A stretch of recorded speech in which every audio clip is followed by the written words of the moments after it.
ನಮಸ್ಕಾರ. ಇಂದಿನ ನಮ್ಮ ಚರ್ಚೆಗೆ ಸ್ವಾಗತ. ಇವತ್ತು ನಾವೊಂದು ತುಂಬಾ ಇಂಟ್ರೆಸ್ಟಿಂಗ್ ವಿಷಯದ ಬಗ್ಗೆ ಮಾತಾಡ್ತಿದೀವಿ.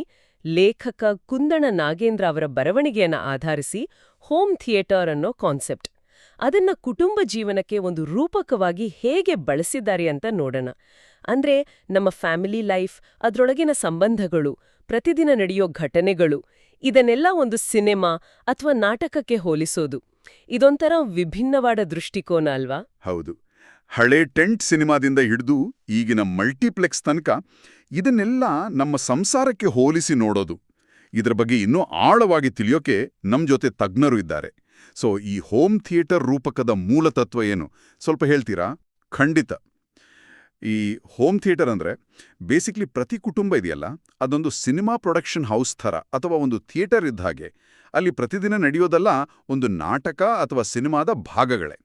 ಲೇಖಕರಿದನ್ನ ಬರೀ ಹಳೇ ಟೆಂಟ್ ಸಿನಿಮೆಗೆ ಅಷ್ಟೇ ಅಲ್ಲ, ಈಗಿನ ಮಲ್ಟಿಪ್ಲೆಕ್ಸು, ಆಮೇಲೆ ಸ್ವಂತ ಹೋಮ್ ಪ್ರೊಡಕ್ಷನ್ ಅಂತಾರಲ್ಲ ಹಾಗೆ ಪ್ಯಾನ್ ಇಂಡಿಯಾ ಸಿನಿಮಾ, ಅಷ್ಟೇಕೆ ಕಂಪನಿ ನಾಟಕಗಳಿಗೂ ಹೋಲಿಸ್ತಾರೆ.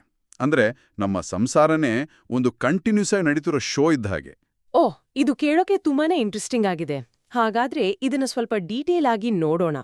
ಈಗ ಒಂದು ಸಂಸಾರವನ್ನ ಮಲ್ಟಿಪ್ಲೆಕ್ಸ್ ಥಿಯೇಟರ್ಗೆ ಹೋಲಿಸ್ತಾರಲ್ಲ, ಅಂದ್ರೆ ಒಂದು ಫ್ಯಾಮಿಲಿಲಿ 4 ಜನ ಇದ್ರೆ ಅಲ್ಲಿ 4 ಬೇರೆ ಬೇರೆ ಸಿನಿಮಾ ಒಂದೇ ಸಲ ನಡೀತಿರುತ್ತೆ ಅಂತಾರಲ್ಲ, ಅದರ ಅರ್ಥ ಏನು?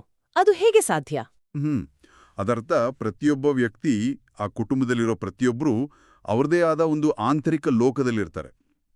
ಅವ್ರದೇ ಕತೆ, ಒಂದೇ ಮನೆಯಲ್ಲಿರ್ತಾರೆ, ಆದರೆ ಅವರವರ ಪ್ರಪಂಚ, ಅವರವರ ಯೋಚನೆಗಳು, ದೃಷ್ಟಿಕೋನಗಳು ಎಲ್ಲ ಬೇರೆ ಬೇರೆ. ಲೇಖಕರ ಭಾಷೆಯಲ್ಲಿ ಹೇಳೋದಾದ್ರೆ ಆ 4 ಸಿನಿಮಾಗಳ ಸ್ಕ್ರಿಪ್ಟ್ ಇದೆಯಲ್ಲ, ಅದು ಬೇರೆ ಬೇರೆ. ಪ್ರತಿ ಸಿನಿಮಾದಲ್ಲಿ ಬರೋ ಪಾತ್ರಗಳು, ಅಂದ್ರೆ ಅದೇ ಕುಟುಂಬದ ಬೇರೆ ಸದಸ್ಯರು ಆ ವ್ಯಕ್ತಿಗೆ ಹೇಗೆ ಕಾಣಿಸ್ತಾರೆ ಅನ್ನೋದು, ಅವರ ಡ್ರೆಸ್ಸು, ಮೇಕಪ್, ಅಂದ್ರೆ ಅವರ ನಡವಳಿಕೆ, ಭಾವನೆಗಳು, ಆಮೇಲೆ ಅವರ ಸಂಭಾಷಣೆ, ಅಂದ್ರೆ ಅವರ ಮನಸ್ಸಿನಲ್ಲಿರೋ ಯೋಚನೆಗಳು, ಅವರ ಆಡೋ ಮಾತುಗಳು ಎಲ್ಲವೂ ಬೇರೆ ಬೇರೆ. ಅಷ್ಟೇ ಅಲ್ಲ, ಪ್ರತಿಯೊಬ್ಬರ ಸಿನಿಮಾದ ಕ್ಲೈಮ್ಯಾಕ್ಸ್ ಕೂಡ ಬೇರೆನೆ. ಅವರವರ ಕನಸುಗಳು, ನಿರೀಕ್ಷೆಗಳು ಎಲ್ಲ ಬೇರೆ. ಹೌದು ಹೌದು, ಇದು ನಿಜ ಅಲ್ಲ. ಒಂದೇ ಇನ್ಸಿಡೆಂಟ್ ಆದ್ರೂ ಮನೆಯಲ್ಲಿ ಬೇರೆ ಬೇರೆ ಜನ ಅದನ್ನ ಬೇರೆ ಬೇರೆ ರೀತಿಯಲ್ಲೇ ನೋಡ್ತಾರೆ, ನೆನ್ಪಿಟ್ಕೊಳ್ತಾರೆ. ಅಂದ್ರೆ ಅವರವರ ಸಿನಿಮಾದಲ್ಲಿ ಅದರ ಅರ್ಥನೇ ಬೇರೆ ಇಡುತ್ತೆ. ಆದ್ರೆ ಹೊರಗಿನಿಂದ ನೋಡೋರಿಗೆ, ಸಮಾಜಕ್ಕೆಲ್ಲ ಇದೆಲ್ಲ ಒಂದೇ ಫ್ಯಾಮಿಲಿ, ಒಂದೇ ಯೂನಿಟ್ ತರ ಕಾಣಿಸುತ್ತಲ್ಲ. ಈ ವ್ಯತ್ಯಾಸವನ್ನ ಲೇಖಕರು ಹೇಗೆ ವಿವರಿಸ್ತಾರೆ? ನೀವು ಕೇಳಿದ್ದು ತುಂಬಾ ಮುಖ್ಯವಾದ ಪಾಯಿಂಟ್. ಇಲ್ಲೇ ಬರೋದು ಒಂದೇ ತೆರೆಯ ಭ್ರಮೆ ಅನ್ನೋದು. ಲೇಖಕರು ಅದನ್ನೇ ಒತ್ತಿ ಹೇಳೋದು. ಅಂದ್ರೆ ಪ್ರತಿಯೊಬ್ಬರ ಪರ್ಸನಲ್ ಸಿನಿಮಾ, ಅವರ ಒಳಗಿನ ಕಥೆ ಬೇರೆನೇ ಇದ್ರೂ ಹೊರಗಡೆಗೆ ಆ ಫ್ಯಾಮಿಲಿ ಒಂದೇ ಥರ ಕಾಣಿಸ್ತೆ. ಸಮಾಜದ ದೃಷ್ಟಿಲಿ ಅದೊಂದು ಒಂದು ಇನ್ಸ್ಟಿಟ್ಯೂಷನ್. ಅದಕ್ಕವರು ಒಂದೇ ಬೆಳ್ಳಿತೆರೆ, ಒಂದೇ ಬ್ಯಾನರ್, ಒಂದೇ ಪೋಸ್ಟರ್, ಒಂದೇ ಟೈಟಲ್, ಈ ಥರ ಪದಗಳನ್ನ ಬಳಸ್ತಾರೆ. ಈ ಬ್ಯಾನರ್ ಅಥವಾ ಟೈಟಲ್ ಅಂದ್ರೆ ಆ ಕುಟುಂಬದ ಹೆಸರು, ರೆಪ್ಯುಟೇಷನ್, ಪಬ್ಲಿಕ್ ಇಮೇಜ್ ಇದ್ದ ಹಾಗೆ. ಒಳಗಡೆ ಎಷ್ಟೇ ಕಾಂಪ್ಲೆಕ್ಸಿಟಿ ಇರಲಿ, ಭಿನ್ನಾಭಿಪ್ರಾಯಗಳಿರಲಿ, ಅವರವರ ಪರ್ಸನಲ್ ಡ್ರಾಮಾ ಏನೇ ಇರಲಿ, ಹೊರಗಡೆ ಮಾತ್ರ ಒಂದೇ ಒಗ್ಗಟ್ಟಾಗಿ ಕಾಣಬೇಕು ಅನ್ನೋ ಒಂದು ಪ್ರೆಷರ್ ಇರುತ್ತೆ ನೋಡಿ. ಈ ಒಳಗಿನ ರಿಯಾಲಿಟಿಗೂ ಹೊರಗಿನ ಶೋಗಿರೋ ಗ್ಯಾಪ್ ಇದೆಯಲ್ಲ, ಅದೇ ಈ ರೂಪಕದ ಸೆಂಟರ್ ಪಾಯಿಂಟ್. ಹೌದು, ಈ ಹೊರಗಿನ ಶೋ ಮತ್ತು ಒಳಗಿನ ರಿಯಾಲಿಟಿ ಮಧ್ಯೆ ಇರೋ ಗ್ಯಾಪ್ಗೆ ಲೇಖಕರು ಒಂದು ಫನ್ನಿ ಆದ್ರೆ ಶಾರ್ಪ್ ಎಕ್ಸಾಂಪಲ್ ಕೊಡ್ತಾರೆ. ಗಂಡ ಹೊರಗಡೆ ಪುಣ್ಯಕೋಟಿ ಪೋಸ್ಟರ್ ಹಾಕೊಂಡಿರ್ತಾನೆ, ಅಂದ್ರೆ ತಾನು ಸಭ್ಯ, ನೀತಿವಂತ ಅಂತ ತೋರಿಸ್ಕೊಳ್ತಾನೆ. ಆದ್ರೆ ಮನೆ ಒಳಗೆ ಅವನ ತಲೆಯಲ್ಲಿ ಮಸ್ತ್ ಮಜಾ ಮಾಡಿ ಅನ್ನೋ ಪ್ಯಾನ್ ಇಂಡಿಯಾ ಸಿನಿಮಾ ಓಡ್ತಿರುತ್ತೆ ಅಂತ. ಅಂದ್ರೆ ಅವನ ನಿಜವಾದ ಆಸೆಗಳೇ ಬೇರೆ ಇರುತ್ತೆ ಅಂತ. ಇದು ಬರೀ ಪರ್ಸನಲ್ ಹಿಪಾಕ್ರಸಿನ ಅಥವಾ ನಮ್ಮ ಸೊಸೈಟಿಯಲ್ಲಿ ಕಾಮನ್ ಆಗಿ ಕಾಣೋ ಗುಪ್ತ ಸತ್ಯಗಳ ಪ್ರತಿಬಿಂಬನ? ಇದು ಬರೀ ಪರ್ಸನಲ್ ಬೂಟಾಟಿಕೆಗಿಂತ ಸ್ವಲ್ಪ ಡೀಪ್ ಆದ ವಿಷಯವನ್ನ ಹೇಳುತ್ತನ್ಸುತ್ತೆ. ಇದು ವ್ಯಕ್ತಿಗಳ ಒಳಗಿನ ಮತ್ತು ಹೊರಗಿನ ವ್ಯಕ್ತಿತ್ವ, ಅಥವಾ ಪ್ರೈವೇಟ್ ಮತ್ತು ಪಬ್ಲಿಕ್ ಫೇಸ್ ಮಧ್ಯೆ ಇರೋ ಒಂದು ಯೂನಿವರ್ಸಲ್ ಕಾನ್ಫ್ಲಿಕ್ಟ್ ಥರ. ಪುಣ್ಯಕೋಟಿ ಅನ್ನೋದು ಸಮಾಜ ಎಕ್ಸ್ಪೆಕ್ಟ್ ಮಾಡೋ ಅಥವಾ ನಾವು ತೋಳ್ಸ್ಕೋಬೇಕು ಅನ್ಕೊಳ್ಳೋ ಒಂದು ಐಡಿಯಲಿಸ್ಟಿಕ್ ನೈತಿಕ ಮುಖವಾಡ.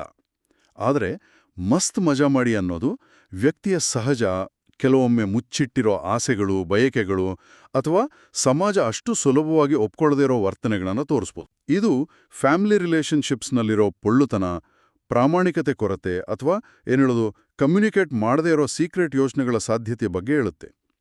ಎಲ್ಲರೂ ತಮ್ಮ ನಿಜವಾದ ಫೀಲಿಂಗ್ಸ್ ಹೇಳ್ಕೊಳ್ಳಲ್ಲ ಅಲ್ವಾ? ಕೆಲವೊಮ್ಮೆ ಹೇಳೋಕ್ಕಾಗಲ್ಲ ಕೂಡ. ಇದು ಸೋಷಿಯಲ್ ಪ್ರೆಷರ್ನ ಪರಿಣಾಮನೂ ಇರ್ಬೋದು. ಹೌದು, ಇದು ನಿಜಕ್ಕೂ ಯೋಚನೆ ಮಾಡೋ ತರ ಇದೆ. ಮುಂದೆ ಹೋಗೋದಾದ್ರೆ ಪಾತ್ರಗಳ ಬದಲಾವಣೆ ಬಗ್ಗೆ, ಎಸ್ಪೆಷಲಿ ಫ್ಯಾಮಿಲಿಲಿ ಹೆಂಡತಿಯ ಪಾತ್ರ ಹೇಗೆ ಬದಲಾಗಿದೆ ಅನ್ನೋದ್ರ ಬಗ್ಗೆ ಲೇಖನದಲ್ಲಿ ಹೇಳಿದ್ದಾರೆ. ಹಿಂದೆ ಹೆಂಡತಿಗೆ ತನ್ನದೇ ಸಿನಿಮಾ ಇದ್ರು, ಅಂದ್ರೆ ಅವಳದ್ದೇ ಆಸೆ ಆಕಾಂಕ್ಷೆಗಳಿದ್ರು, ಅದೆಲ್ಲ ಬದಿಗಿಟ್ಟು ಗಂಡನ ಸಿನಿಮಾನೇ ನೋಡ್ತಿದ್ಲು ಅಂತ. ಅಂದ್ರೆ ಗಂಡನ ಲೈಫ್ಗೆ ಸೀಮಿತ ಆಗ್ತಿದ್ಲು. ಈಗಿನ ಸಿಚುವೇಶನ್ ಹೇಗೆ ಚೇಂಜ್ ಆಗಿದೆ ಅಂತ ಲೇಖಕರು ಹೇಳ್ತಾರೆ. ಹೌದು, ಈ ಬದಲಾವಣೆಯನ್ನ ಲೇಖಕರು ತುಂಬ ಸೂಕ್ಷ್ಮವಾಗಿ ಗುರುತಿಸ್ತಾರೆ. ಹಿಂದೆ ಸೋಷಿಯಲ್ ಕಾರಣಗಳಿಂದ ಇರ್ಬೋದು ಅಥವಾ ಪರ್ಸನಲ್ ಚಾಯ್ಸ್ ಇರ್ಬೋದು, ಮಹಿಳೆ ಅಂದ್ರೆ ಹೆಂಡ್ತಿ ತನ್ನ ಸ್ವಂತ ಆಸೆ ಆಕಾಂಕ್ಷೆಗಳನ್ನ ತನ್ನದೇ ಸಿನಿಮಾವನ್ನ ರಿಲೀಸ್ ಮಾಡ್ತಿರ್ಲಿಲ್ಲ. ಅಂದ್ರೆ ಅದನ್ನ ಹೊರಗೆ ತೋರಿಸ್ತಿರ್ಲಿಲ್ಲ ಅಥವಾ ಅದರ ಹಿಂದೆ ಹೋಗ್ತಿರ್ಲಿಲ್ಲ. ಗಂಡನ್ ಸಿನಿಮಾದಲ್ಲೇ, ಅಂದ್ರೆ ಅವನ ಜೀವನದ ಗುರಿ, ಅವನ ಸಕ್ಸಸ್ನಲ್ಲಿ ತನ್ನ ಖುಷಿ ನೋಡ್ತಿದ್ಲು ಅಥವಾ ಅದನ್ನೇ ಮುಖ್ಯ ಅನ್ಕೊಂಡಿದ್ಲು. ಅದೊಂಥರ ಸಪೋರ್ಟಿಂಗ್ ರೋಲ್ ತರ ಇತ್ತು. ಆದ್ರೆ ಈಗ ಕಾಲ ಬದಲಾಗಿದೆ. ಲೇಖಕರ ಮಾತಲ್ಲೇ ಹೇಳೋದಾದ್ರೆ ಈಗ ಹಾಗಿಲ್ಲ. ಆಕೆನೂ ಸ್ವಂತ ಬ್ಯಾನರ್ ಸಿನಿಮಾ ರಿಲೀಸ್ ಮಾಡ್ತಾಳೆ ಅಂತೆ. ಇದರರ್ಥ ಮಹಿಳೆಯರು ಕೂಡ ತಮ್ಮದೇ ಆದ ಐಡೆಂಟಿಟಿ, ಆಸೆಗಳು, ಕರಿಯರ್, ಗುರಿಗಳನ್ನ ಗುರ್ತಿಸ್ಕೊಂಡಿದ್ದಾರೆ. ಅದನ್ನ ಸಾಧಿಸೋಕೆ ಆಕ್ಟಿವ್ ಆಗಿ ಟ್ರೈ ಮಾಡ್ತಿದ್ದಾರೆ. ಅವ್ರು ಬರೀ ಸಪೋರ್ಟಿಂಗ್ ರೋಲ್ ಮೇಲೆ ಇರೋಕೆ ರೆಡಿ ಇಲ್ಲ, ತಮ್ಮ ಕತೆಯ ಹೀರೋಯಿನ್ ಆಗ್ಬೇಕು ಅಂತಿದ್ದಾರೆ. ಈ ಬದಲಾವಣೆ ಫ್ಯಾಮಿಲಿ ಒಳಗಿನ ಪವರ್ ಬ್ಯಾಲೆನ್ಸ್ ಮತ್ತೆ ರಿಲೇಶನ್ಶಿಪ್ಸ್ನ ಸ್ವರೂಪವನ್ನೇ ಚೇಂಜ್ ಮಾಡ್ತಿರ್ಬೇಕಲ್ವಾ? ಅಂದ್ರೆ ಆ ಮಲ್ಟಿಪ್ಲೆಕ್ಸ್ನಲ್ಲಿ ಈಗ ಇನ್ನೊಂದು ಸ್ಕ್ರೀನ್ ಅಫಿಷಿಯಲ್ ಆಗಿ ಶುರುವಾಗಿದ್ದ ಹಾಗೆ ಇದು ಸಂಬಂಧಗಳಲ್ಲಿ ಹೊಸ ಚಾಲೆಂಜ್ ತಂದಿರಬಹುದಲ್ವೇ? ಖಂಡಿತವಾಗಿಯೂ. ಇದು ರಿಲೇಶನ್ಶಿಪ್ಸ್ನ ನೇಚರನ್ನೇ ರೀಡಿಫೈನ್ ಮಾಡೋ ಹಾಗೆ ಮಾಡಿದೆ. ಮೊದಲು ಒಂದೇ ಮೇನ್ ಸಿನಿಮಾ ಇತ್ತು ಅಂದ್ರೆ ಈಗ 2 ಅಥವಾ ಅದಕ್ಕಿಂತ ಹೆಚ್ಚು ಸಿನಿಮಾಗಳು ಈಕ್ವಲ್ ಇಂಪಾರ್ಟೆನ್ಸ್ಗೋಸ್ಕರ ಕಾಂಪೀಟ್ ಮಾಡ್ತಿರ್ಬೋದು. ಇದು ಹೊಂದಾಣಿಕೆ, ಮಾತುಕತೆ, ಒಬ್ಬರನ್ನೊಬ್ಬರು ಅರ್ಥ ಮಾಡ್ಕೊಳ್ಳೋದು, ಇದಕ್ಕೆಲ್ಲೋ ಹೊಸ ಡೈಮೆನ್ಷನ್ ಕೊಟ್ಟಿದೆ. ಆದರೆ ಸರಿ ಕಮ್ಯುನಿಕೇಷನ್, ಅಡ್ಜಸ್ಟ್ಮೆಂಟ್ ಇಲ್ಲ ಅಂದ್ರೆ ಇದು ಕಾನ್ಫ್ಲಿಕ್ಟ್ಗೂ ಕಾರಣ ಆಗ್ಬೋದು. ಇದು ಬದಲಾಗ್ತಿರೋ ಸೋಷಿಯಲ್ ರಿಯಾಲಿಟಿಯ ಪ್ರತಿಬಿಂಬ ಅಷ್ಟೇ. ಹೌದು, ಕಮ್ಯುನಿಕೇಷನ್ ವಿಷಯಕ್ಕೆ ಬಂದ್ರೆ ಇಲ್ಲಿ ವಿಷಯ ಇನ್ನೂ ಇಂಟ್ರೆಸ್ಟಿಂಗ್ ಆಗತ್ತೆ.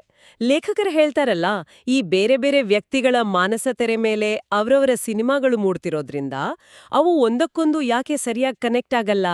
ಹೇಳೋ ಡೈಲಾಗುಗೂ ಲಿಪ್ ಮೂವ್ಮೆಂಟ್ಗೂ ಲಿಪ್ ಸಿಂಕ್ ಮತ್ತೆ ಸಂದರ್ಭಕ್ಕೂ ಮ್ಯಾಚ್ ಆಗಲ್ಲ ಅಂತಾರೆ. ಯಾಕೆ ಹೀಗೆ? ಇದು ಬರೀ ಮಿಸ್ಅಂಡರ್ಸ್ಟ್ಯಾಂಡಿಂಗಾ ಅಥವಾ ಇನ್ನೂ ಡೀಪ್ ಆದ ವಿಷಯನಾ? ಲೇಖಕರು ಹೇಳೋ ಹಾಗೆ ಇದು ಬರೀ ಆಕಸ್ಮಿಕ ತಪ್ಪು ತಿಳುವಳಿಕೆ ಅಲ್ಲ.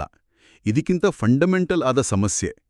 ಪ್ರತಿಯೊಬ್ಬರ ಸಿನಿಮಾ ಅವರವರ ಮಾನಸ ತೆರೆ ಮೇಲೆ, ಅಂದ್ರೆ ಅವರವರ ಮನಸ್ಸಲ್ಲೇ, ಅವರವರ ಪರ್ಸೆಪ್ಷನ್, ಅವರವರ ಫೀಲಿಂಗ್ಸ್ ಮೂಲಕ ಮೂಡುತ್ತೆ. ಅದು ಡೈರೆಕ್ಟೇ ಕಾಣಲ್ಲ. ಹಾಗಾಗಿ ಎಲ್ಲರೂ ತಮ್ಮ ತಮ್ಮ ತಲೆಯಲ್ಲಿರೋ ಕತೆಗೆ, ತಮ್ಮ ಪಾತ್ರಕ್ಕೆ ತಕ್ಕ ಹಾಗೆ ಮಾತಾಡೋಕ್ಕೆ, ರಿಯಾಕ್ಟ್ ಮಾಡೋಕೆ ಟ್ರೈ ಮಾಡ್ತಾರೆ. ತಮ್ಮದೇ ಕತೆಗೆ ಅನುಕೂಲ ಆಗೋ ಹಾಗೆ ಬೇರೆ ಬೇರೆ ಟ್ವಿಸ್ಟ್ ಕೊಡೋಕೆ ನೋಡ್ಬೋದು. ಇದರಲ್ಲಿ ರಿಸಲ್ಟ್ ಏನು ಅಂದ್ರೆ, ಒಬ್ಬರು ಹೇಳೋ ಮಾತು, ಡೈಲಾಗ್ ಮತ್ತೆ ಅವರ ನಿಜವಾದ ಒಳಗಿನ ಭಾವನೆ ಅಥವಾ ಉದ್ದೇಶ, ಅದರ ಹಿಂದಿನ ಸ್ಕ್ರಿಪ್ಟ್ ಬೇರೆ ಇರ್ಬೋದು. ಅದಕ್ಕೆ ಕೇಳೋರಿಗೆ ಆ ಮಾತುಗಳು ಅವರ ಲಿಪ್ ಮೂವ್ಮೆಂಟ್ಗೆ, ಅಂದ್ರೆ ಹೊರಗಿನ ವರ್ತನೆಗೆ ಅಥವಾ ಸಿಚುವೇಶನ್ಗೆ ಮ್ಯಾಚ್ ಆಗ್ತಿಲ್ಲ ಅನ್ಸುತ್ತೆ. ಅಂದ್ರೆ ಏನೋ ಕನೆಕ್ಟ್ ಆಗ್ತಿಲ್ಲ, ಏನೋ ಮಿಸ್ಮ್ಯಾಚ್ ಕಾಣಿಸುತ್ತೆ. ಓಹೋ, ಅಂದ್ರೆ ನಿಜವಾದ ಸಿನಿಮಾದಲ್ಲಿ ಶೂಟಿಂಗ್ ಆದ್ಮೇಲೆ ಡಬ್ಬಿಂಗ್ ಸ್ಟುಡಿಯೋದಲ್ಲಿ ಕೂತು ರೀರೆಕಾರ್ಡಿಂಗ್, ವಾಯ್ಸ್ ಮಿಕ್ಸಿಂಗ್ ಮಾಡಿ ಆಕ್ಟರ್ಸ್ ಲಿಪ್ ಮೂವ್ಮೆಂಟ್ಗೆ ಸರಿಯಾಗಿ ಲಿಪ್ ಸಿಂಕ್ ಸರಿ ಮಾಡೋ ಚಾನ್ಸ್ ಇರುತ್ತೆ. ಆದ್ರೆ ಈ ಹೋಮ್ ಥಿಯೇಟರ್ನಲ್ಲಿ ಆ ಫೆಸಿಲಿಟಿ ಇಲ್ಲ ಅಲ್ವಾ? ಎಲ್ಲ ಲೈವ್. ಖಂಡಿತವಾಗಿ. ಲೇಖಕರು ಅದನ್ನೇ ಸ್ಟ್ರಾಂಗ್ ಆಗಿ ಹೇಳೋದು. ಇದು ಪೋಸ್ಟ್ ಪ್ರೊಡಕ್ಷನ್ ಕೆಲಸ ಅಲ್ಲ. ಈ ಹೋಮ್ ಥಿಯೇಟರ್ನಲ್ಲಿ ಎಲ್ಲವೂ ಲೈವ್. ಅಂದ್ರೆ ಮಾತುಗಳು, ಘಟನೆಗಳು, ರಿಯಾಕ್ಷನ್ಸ್ ಎಲ್ಲ ಆ ಕ್ಷಣದಲ್ಲೇ ಇಮ್ಮಿಡಿಯೇಟ್ ಆಗಿ ನಡೆಯುತ್ತೆ. ಹಾಗಾಗಿ ಒಮ್ಮೆ ಆಡಿದ ಮಾತು, ಮಾಡಿದ ಕೆಲಸಗಳನ್ನ ಅಳಿಸಿ, ತಿದ್ದಿ, ರೀಟೇಕ್ ಮಾಡೋ ಚಾನ್ಸೇ ಇಲ್ಲ. ಅದರ ಕಾನ್ಸಿಕ್ವೆನ್ಸ್ ಫೇಸ್ ಮಾಡಲೇಬೇಕು. ಸ್ಟಾರ್ಟಿಂಗ್ನಲ್ಲಿ ಈ ಡೈಲಾಗ್ ಲಿಂಕ್ ಮಿಸ್ ಅಥವಾ ಲಿಪ್ ಸಿಂಕ್ ಪ್ರಾಬ್ಲಮ್ ಅಷ್ಟು ಗೊತ್ತಾಗಲ್ಲ. ಆದರೆ ದಿನ ಕಳೆದ ಹಾಗೆ, ರಿಲೇಷನ್ಶಿಪ್ಸ್ ಮುಂದುವರೆದ ಹಾಗೆ, ಹೇಳ್ತಿರೋ ಮಾತಿಗೂ, ವ್ಯಕ್ತಿಯ ನಿಜವಾದ ಭಾವನೆ ಅಥವಾ ನಡತೆಗೂ, ಲಿಪ್ಸಿಂಕ್ ಮತ್ತೆ ಒಟ್ಟಾರೆ ಸಿಚುವೇಶನ್ಗೂ ಹೊಂದಾಣಿಕೆ ಇಲ್ಲ ಅನ್ನೋದು ಸ್ಲೋ ಆಗಿ ಗೊತ್ತಾಗಕ್ಕೆ ಶುರುವಾಗುತ್ತೆ. ಇದರ ಪರಿಣಾಮಗಳೇನು? ಜನರು ಒಬ್ರಿಗೊಬ್ರು ತಮ್ಮ ತಮ್ಮ ಕಥೆಗಳಲ್ಲೇ ಮಾತಾಡ್ತಾ, ತಮ್ಮದೇ ಡೈಲಾಗ್ಗಳನ್ನ ಹೇಳ್ತಾ ಕಮ್ಯುನಿಕೇಷನ್ ಟಾರ್ಗೆಟ್ ಮಿಸ್ ಆಗುತ್ತೆ. ಅಂದ್ರೆ ಡೈಲಾಗ್ ಲಿಂಕ್ ಮಿಸ್ ಆಗುತ್ತೆ. ಅಂದ್ರೆ ಇದು ಕುಟುಂಬದೊಳಗಿನ ಸಂಬಂಧಗಳ ಆರೋಗ್ಯದ ಮೇಲೆ, ಲಾಂಗ್ ಟರ್ಮ್ ಬಾಂಡಿಂಗ್ ಮೇಲೆ ಹೇಗೆ ಎಫೆಕ್ಟ್ ಮಾಡುತ್ತೆ? ಇದರ ಎಫೆಕ್ಟ್ಸು ಸಾಕಷ್ಟು ಸೀರಿಯಸ್ ಆಗಿರ್ಬೋದು. ಕಂಟಿನ್ಯೂಸ್ ಆಗಿ ಕಮ್ಯುನಿಕೇಷನ್ ಗ್ಯಾಪ್ ಮತ್ತು ಲಿಂಕ್ ಮಿಸ್ ಆಗ್ತಾ ಇದ್ರೆ ಮಿಸ್ಅಂಡರ್ಸ್ಟ್ಯಾಂಡಿಂಗ್ಸ್ ಜಾಸ್ತಿ ಆಗುತ್ತೆ. ಸುಮ್ಮನೆ ಜಗಳ, ಮನಸ್ತಾಪ ಶುರುವಾಗುತ್ತೆ. ಇದರಿಂದ ಮೆಂಬರ್ಸ್ ಮಧ್ಯೆ ಇಮೋಷನಲ್ ಡಿಸ್ಟೆನ್ಸ್ ಜಾಸ್ತಿ ಆಗ್ಬೋದು. ಪ್ರತಿಯೊಬ್ಬರು ತಮ್ಮದೇ ಸಿನಿಮಾ ಪ್ರಪಂಚದಲ್ಲಿ ಮುಳುಗಿ ಬೇರೆಯವರ ಫೀಲಿಂಗ್ಸ್, ಅವರ ಪಾಯಿಂಟ್ ಆಫ್ ವ್ಯೂ, ಅವರ ಸಿನಿಮಾವನ್ನು ಅರ್ಥ ಮಾಡ್ಕೊಳ್ಳೋಕ್ಕೆ ಫೇಲ್ ಆಗ್ಬೋದು. ಇದು ಲೋನ್ಲಿನೆಸ್ಗೂ ಕಾರಣ ಆಗ್ಬೋದು. ಒಂದೇ ಮನೆಯಲ್ಲಿದ್ದರೂ ದೂರ ದೂರ ಇದ್ದಾಗೆ ಫೀಲ್ ಆಗ್ಬೋದು. ನಿಜವಾದ ಸಿನಿಮಾದಲ್ಲಿರೋ ಹಾಗೆ ರೀಟೇಕಿಂಗ್ಗೆ, ಎಡಿಟಿಂಗ್ಗೆ, ಲಿಪ್ಸಿಂಗ್ ಸರಿ ಮಾಡೋಕೆ ಅವಕಾಶ ಇಲ್ಲದೆ ಎಲ್ಲ ಲೈವ್ ಆಗಿ ನಡೀತಿರೋದೇ ಈ ಪ್ರಾಬ್ಲಮ್ನ ಮೂಲ ಕಾರಣ ಮತ್ತೆ ಅದರ ಸೀರಿಯಸ್ನೆಸ್ ಅಂತ ಲೇಖನ ಹೇಳುತ್ತೆ. ಇಷ್ಟೆಲ್ಲ ಒಳಗಡೆ ಹೊಂದಾಣಿಕೆ ಇಲ್ಲ, ಕಮ್ಯುನಿಕೇಷನ್ ಪ್ರಾಬ್ಲಮ್ಸ್ ಇದ್ರೂ ಲೇಖಕರು ಸಕ್ಸಸ್ನ ಭ್ರಮೆ ಬಗ್ಗೆನೂ ಮಾತಾಡ್ತಾರಲ್ಲ. ಎಷ್ಟೋ ಫ್ಯಾಮಿಲಿಗಳು ತಮ್ಮ ಸಿನಿಮಾ ಸೂಪರ್ ಹಿಟ್ 100 ಡೇಸ್ ಓಡಿದೆ, ಸಿಲ್ವರ್ ಜೂಬ್ಲಿ, ಗೋಲ್ಡನ್ ಜೂಬ್ಲಿ ಆಗಿದೆ. ಅಷ್ಟೇ ಅಲ್ಲ, best film, best screen play, best actor, actress ಅಂತ ಅವಾರ್ಡ್ಗಳೇ ಬಂದಿವೆ ಅಂತ ಅನ್ಕೊಂಡಿರ್ತಾರೆ. ಸಮಾಜ ಕೂಡ ಅವರನ್ನ ಹೊಗಳುತ್ತೆ. ಆದ್ರೆ ಒಳಗಿನ ಹೊಂದಾಣಿಕೆ ಕೊರತೆ ಬಗ್ಗೆ ಅವರಿಗೆ ಗೊತ್ತಿರಲ್ಲ, ಅಥವಾ ಗೊತ್ತಿದ್ರೂ ಒಪ್ಪುಕೊಳ್ಳಕ್ಕೆ ರೆಡಿ ಇರಲ್ಲ. ಹಾಗಾದ್ರೆ ಈ ಸಕ್ಸಸ್ ಅನ್ನೋದು ಬರೀ ಇಲ್ಯೂಷನಾ? ಇದರ ಅರ್ಥವೇನು? ಹೌದು, ಲೇಖಕರು ಇದನ್ನು ಒಂದು ಥರ ಸೋಷಿಯಲ್ ಮತ್ತೆ ಪರ್ಸ್ನಲ್ ಇಲ್ಯೂಷನ್ ಅಂತಾನೆ ನೋಡ್ತಾರೆ. ಹೊರಗಡೆ ಎಲ್ಲ ಪರ್ಫೆಕ್ಟ್ ಆಗಿದೆ, ಫ್ಯಾಮಿಲಿ ತುಂಬ ಸಕ್ಸಸ್ಫುಲ್ ಆಗಿದೆ, ತುಂಬ ವರ್ಷಗಳಿಂದ ಚೆನ್ನಾಗಿದ್ದಾರೆ, ಸಿಲ್ವರ್ ಗೋಲ್ಡನ್ ಜೂಬಿಲಿ ಅದರ ಸಿಂಬಲ್ ಅಂತ ತೋರಿಸ್ಕೊಳ್ಳೋ ಒಂದು ದೊಡ್ಡ ಸೋಷಿಯಲ್ ಪ್ರೆಷರ್ ಇದೆ ನಮ್ಮ ಮೇಲೆ. ಅವಾರ್ಡ್ಸ್ ಬಂದಿದೆ ಅನ್ನೋ ಫೀಲಿಂಗು, ಅಂದರೆ ಸಮಾಜದಿಂದ ಸಿಗೋ ರೆಕಗ್ನಿಷನು, ಇಂಥ ಒಳ್ಳೆ ಜೋಡಿ, ಎಷ್ಟು ಒಳ್ಳೆ ಮಟ್ಲು ಅನ್ನೋ ಹೊಗಳಿಕೆಗಳು, ಇದೆಲ್ಲ ಈ ಭ್ರಮೆನ ಇನ್ನೂ ಸ್ಟ್ರಾಂಗ್ ಮಾಡುತ್ತೆ. ಆದರೆ ಇಂಟರ್ನಲಿ ಮೆಂಬರ್ಸ್ ಮಧ್ಯೆ ನಿಜವಾದ ಕಮ್ಯುನಿಕೇಷನ್, ಡೀಪ್ ಅಂಡರ್ಸ್ಟ್ಯಾಂಡಿಂಗ್ ಮತ್ತೆ ಪ್ರಾಮಾಣಿಕವಾದ ಎಮೋಷನಲ್ ಕನೆಕ್ಷನ್ ಇಲ್ಲದೇ ಇರ್ಬೋದು. ಈ ಜುಬಿಲಿಗಳು ಬರೀ ಜೊತೆಯಾಗಿ ಕಳೆದ ವರ್ಷಗಳ ಲೆಕ್ಕ ಆಗಿರ್ಬೋದೇ ಹೊರತು ನಿಜವಾದ ಹ್ಯಾಪಿನೆಸ್ ಅಥವಾ ಹಾರ್ಮೋನಿಯಾ ಅಳತೆಗಳು ಆಗಿಲ್ಲದೇ ಇರ್ಬೋದು. ಈ ಭ್ರಮೆಯಲ್ಲೇ ಬದುಕ್ತಾ ನಿಜವಾದ ಪ್ರಾಬ್ಲಮ್ಸ್ನ ನೆಗ್ಲೆಕ್ಟ್ ಮಾಡೋ, ಮುಚ್ಚಾಕೋ ಡೇಂಜರ್ ಇರುತ್ತೆ. ಅಂದ್ರೆ ಈ ಭ್ರಮೆ ಒಂದು ತರ ಪ್ರೊಟೆಕ್ಟಿವ್ ಶೀಲ್ಡ್ ತರನೂ ಇರಬಹುದಾ? ಸತ್ಯವನ್ನ ಫೇಸ್ ಮಾಡೋ ಭಯದಿಂದ ಕ್ರಿಯೇಟ್ ಮಾಡ್ಕೊಂಡಿರೋ ಒಂದು ಸುಂದರ ಪೋಸ್ಟರ್. ಖಂಡಿತವಾಗಿ ಅದೊಂದು ಡಿಫೆನ್ಸ್ ಮೆಕ್ಯಾನಿಸಮ್ ಕೂಡ ಆಗಿರ್ಬೋದು. ಒಳಗಿನ ಪ್ರಾಬ್ಲಮ್ಸ್ ಅಥವಾ ಫೇಲ್ಯೂರ್ಸ್ನ ಒಪ್ಕೊಳ್ಳೋದು ಕಷ್ಟ ಆದಾಗ ಈ ಹೊರಗಿನ ಸಕ್ಸಸ್ ಶೋ ಇದೆಯಲ್ಲ, ಅದು ಒಂದು ಮೆಂಟಲ್ ಸಮಾಧಾನ ಕೊಡ್ಬೋದು. ಸಮಾಜದ ಮುಂದೆ ತಮ್ಮ ಗೌರವ ಕಾಪಾಡ್ಕೊಳ್ಳೋಕೆ ಹೆಲ್ಪ್ ಮಾಡ್ಬೋದು. ಆದ್ರೆ ಈ ಭ್ರಮೆಯ ಗೋಡೆ ಯಾವತ್ತಾದ್ರೂ ಬೀಳ್ಬೋದು. ಹೌದು, ಅದನ್ನೇ ಲೇಖಕರು ಮುಂದೆ ಹೇಳೋದು. ಕೊನೆಗೆ ಸತ್ಯ ಗೊತ್ತಾಗೇ ಆಗತ್ತೆ ಅಂತ. ಎಷ್ಟೇ ಮುಚ್ಚಿಡಕ್ಕೆ ಟ್ರೈ ಮಾಡಿದ್ರೂ ಒಳಗಡೆ ಅಂಟಿಸಿರೋ ಪೋಸ್ಟರ್ ಬೇರೆ, ಒಳಗಡೆ ಓಡ್ತಿರೋ ಸಿನಿಮಾನೇ ಬೇರೆ ಅನ್ನೋ ಸತ್ಯ ಒಂದಲ್ಲ ಒಂದು ದಿನ ಗೊತ್ತಾಗತ್ತೆ ಅಂತಾರೆ. ಇದು ಫ್ಯಾಮಿಲಿ ಲೈಫ್ನ ರಿಯಾಲಿಟಿ ಮತ್ತೆ ಶೋ ಆಫ್ ನಡುವಿನ ಗ್ಯಾಪ್ನ, ಆ ಒಂದು ಅನಿವಾರ್ಯ ಮುಖಾಮುಖಿನ ಕ್ಲಿಯರ್ ಆಗಿ ತೋರಿಸುತ್ತೆ ಅಲ್ವಾ? ನಿಶ್ಚಿತವಾಗಿಯೂ ಸತ್ಯವನ್ನ ಯಾವತ್ತಿಗೂ ಮುಚ್ಚಿಡೋಕಾಗಲ್ಲ. ಒಳಗಿನ ರಿಯಾಲಿಟಿಗಳು, ಅದು ಬಿರುಕುಗಳೇ ಇರಲಿ, ಬೇಜಾರುಗಳೇ ಇರಲಿ, ಸೀಕ್ರೆಟ್ ಆಸೆಗಳೇ ಇರಲಿ, ಒಂದು ಹಂತದಲ್ಲಿ ಯಾವುದೋ ಒಂದು ಘಟನೆ ಮೂಲಕ, ಒಂದು ಮಾತುಕತೆ ಮೂಲಕ ಅಥವಾ ಟೈಮ್ ಪಾಸಾದ ಹಾಗೆ ಸಹಜವಾಗಿಯೇ ಹೊರಬರುತ್ತೆ. ಪೋಸ್ಟರ್, ಹೊರಗಿನ ಶೋ, ಸೋಗು ಮತ್ತು ಸಿನಿಮಾ ಒಳಗಿನ ರಿಯಾಲಿಟಿ, ನಿಜಸ್ಥಿತಿ ಬೇರೆ ಬೇರೆ ಅಂತ ಗೊತ್ತಾದಾಗ ಅದು ಶಾಕಿಂಗ್ ಆಗಿರ್ಬೋದು, ರಿಲೇಷನ್ಶಿಪ್ನಲ್ಲಿ ಬಿರುಕು ತರಬಹುದು ಅಥವಾ ದೊಡ್ಡ ಕಾನ್ಫ್ಲಿಕ್ಟೇ ಕಾರಣ ಆಗ್ಬೋದು. ಆದರೆ ಇದು ಬರೀ ನೆಗೆಟಿವ್ ಆಗೇ ಆಗಬೇಕು ಅಂತೇನಿಲ್ಲ. ಕೆಲವೊಮ್ಮೆ ಈ ಸತ್ಯ ಗೊತ್ತಾದ್ಮೇಲೆ ಪ್ರಾಮಾಣಿಕತೆಗೆ, ಓಪನ್ ಆಗಿ ಮಾತಾಡಕ್ಕೆ ಮತ್ತು ಹೊಸ ಅಂಡರ್ಸ್ಟ್ಯಾಂಡಿಂಗ್ನೊಂದಿಗೆ ರಿಲೇಷನ್ಶಿಪ್ನ ಮತ್ತೆ ಕಟ್ಟೋಕೆ ದಾರಿ ಮಾಡಿಕೊಡ್ಬೋದು. ಆದರೆ ಈ ಗ್ಯಾಪ್ನ ಗುರುತಿಸೋದು ಮತ್ತೆ ಅದನ್ನು ಫೇಸ್ ಮಾಡೋದು ಮುಖ್ಯ. ಈ ಹೊರಗಿನ ನೋಟವನ್ನ ಮೇಂಟೈನ್ ಮಾಡೋ ವಿಚಾರವನ್ನ ಲೇಖಕರು ಇನ್ನೊಂದು ರೀತಿಯಲ್ಲೂ ಹೇಳ್ತಾರೆ. ಕೆಲವೊಮ್ಮೆ ಒಳಗಡೆ ಕೆಟ್ಟ ಪಿಕ್ಚರ್ ಓಡ್ತಿದ್ರು, ಅಂದ್ರೆ ಮನೇಲಿ ಪ್ರಾಬ್ಲಮ್ಸ್, ಜಗಳ ಎಲ್ಲ ತುಂಬಿದ್ರು, ಹೊರಗಡೆ ಸತ್ಯ ಹರಿಶ್ಚಂದ್ರ ಪೋಸ್ಟರ್ ಅಂಟಿಸ್ಬೇಕಾಗತ್ತೆ.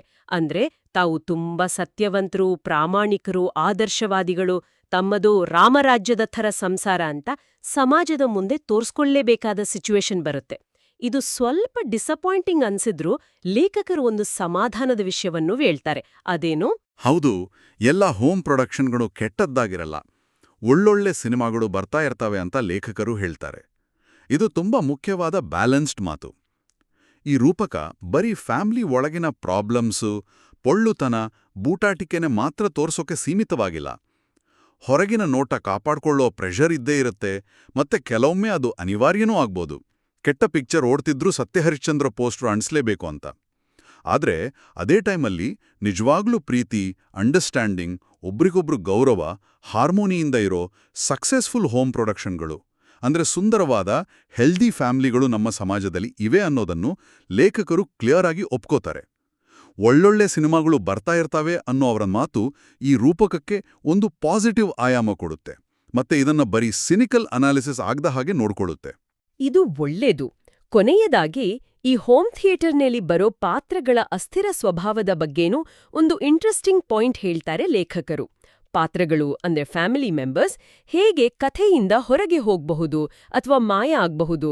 ಕೆಲವು ಸಲ ಮಧ್ಯದಲ್ಲೇ ಪಾತ್ರ ಮುಗ್ದೇ ಹೋಗುತ್ತೆ, ಅಥವಾ ಕೆಲವರು ಬಣ್ಣ ಅಳಿಸಿ ಬಟ್ಟೆ ಬದಲಿಸಿ ಯಾರಿಗೋ ಹೇಳದೆ ಕೇಳದೆ ಮೆಲ್ಲಗೆ ಹೊರಗೆ ಹೋಗ್ತಾರೆ ಅನ್ನೋ ಲೈನ್ಸ್ ಏನನ್ನ ಹೇಳುತ್ತೆ? ಈ ಸಾಲುಗಳು ಲೈಫ್ನ ಅನ್ಸರ್ಟನಿಟಿ, ರಿಲೇಶನ್ಶಿಪ್ಸ್ನ ಟೆಂಪರರಿ ನೇಚರ್ ಮತ್ತೆ ಅಗಲುವಿಕೆಯ ನೋವನ್ನ ಸೂಚಿಸುತ್ತೆ. ಕುಟುಂಬ ಅನ್ನೋ ಈ ಕಂಟಿನ್ಯೂಯಸ್ ಸಿನಿಮಾದಲ್ಲಿ ಪಾತ್ರಗಳು ಮೆಂಬರ್ಸ್ ಬೇರೆ ಬೇರೆ ಕಾರಣಗಳಿಂದ ಹೋಗಬಹುದು.